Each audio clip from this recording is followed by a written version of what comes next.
The main reason for doing this, in addition to answering your specific question, is to make sure that when you join the club, you do it from a position of understanding. So you kind of know what you want, know what to expect, know what you're going to get, and nobody's disappointed. You get the deal you're looking for. I know everybody comes down here wants to immediately sign up and join all the fleets and write a check for $900. It might not turn out to be the best idea.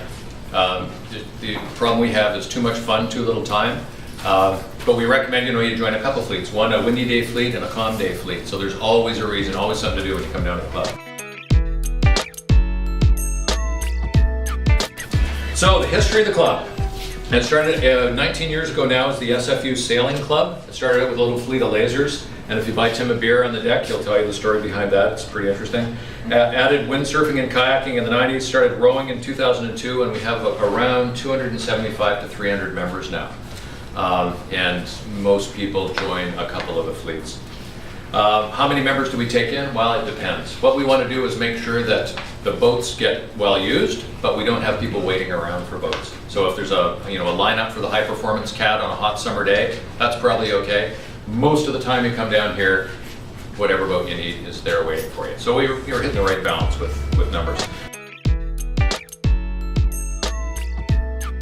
The structure, we're a not-for-profit organization. We're member-run, member-led, and the members vote on all significant decisions. So basically anytime we buy or sell a boat or spend more than, I think it's $500 on one thing, we come to the membership. So there are a couple meetings each year, general meetings, and you want to come to those and kind of influence the way the club goes.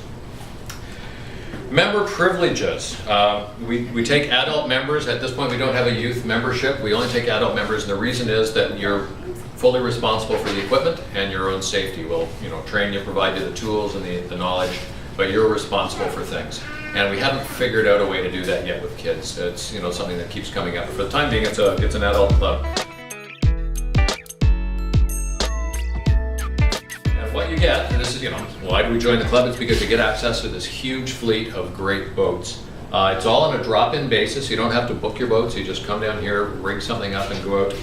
It's 7 days a week during daylight hours. There's a club policy. You don't take boats out in the dark, and a little bit of training. If you can't figure out why that is, you'll figure it out soon enough. Just not a good idea, and particularly when there's fireworks going on, worst possible time to be on the water.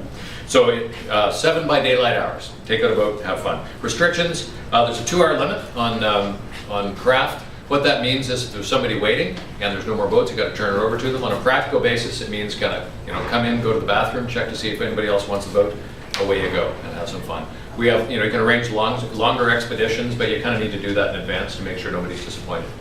But it's my experience has been whenever I've felt the spirit move me to go down and get on the water, everything I need has been there.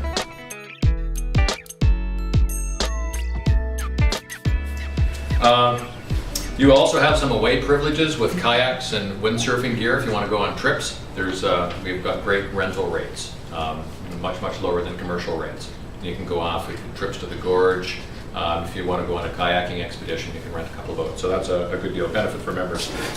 And also, membership to the club gets you access to the lessons. We don't offer lessons or programs to non-members. So if you want to learn rowing or kayaking, you join the club. And generally speaking, the lessons and the clinics are at either a no cost or at a competitive rate, very low rate, usually much lower than commercial rate. So that's what you get. You get our programs and you get access to our fleet. So how can we have such a great fleet of boats in such great condition all the time? And we say it's because of the Locarno way. Our members take personal responsibility for the craft. It's a state of mind. It's not Club Med. You're joining and you're kind of taking partial responsibility for running the club and for taking care of the boats. We have relatively little damage to our fleets and relatively little theft, and it's because we all kind of take the same attitude toward the gear and toward its use. So we've developed a good culture over the years. We all want the same thing, which is to come down, find things in the right place and stowed the right way, find the gear all in working condition. Everybody kind of pitches in a little bit to keep it that way, and so far it's worked really, really well. So one of the main things you'll hear, there's lots and lots, but I'll introduce it now, logging. You always log equipment when you use it. You log it out, you log it back in. We know who's on the water, we know where to find them if they don't come back. We can organize rescues if people get becalmed on the other side of the bay. And when stuff comes in, you log damage if there's any damage. You know, log the work you've done. These are the official records of the club. They help us with maintenance. Obviously, if we find out things are broken, we can fix them. They help us with capital planning because we can see what boats are really popular, what gets used a lot. So it's like the memory of the club is in the logbooks. These things are really important.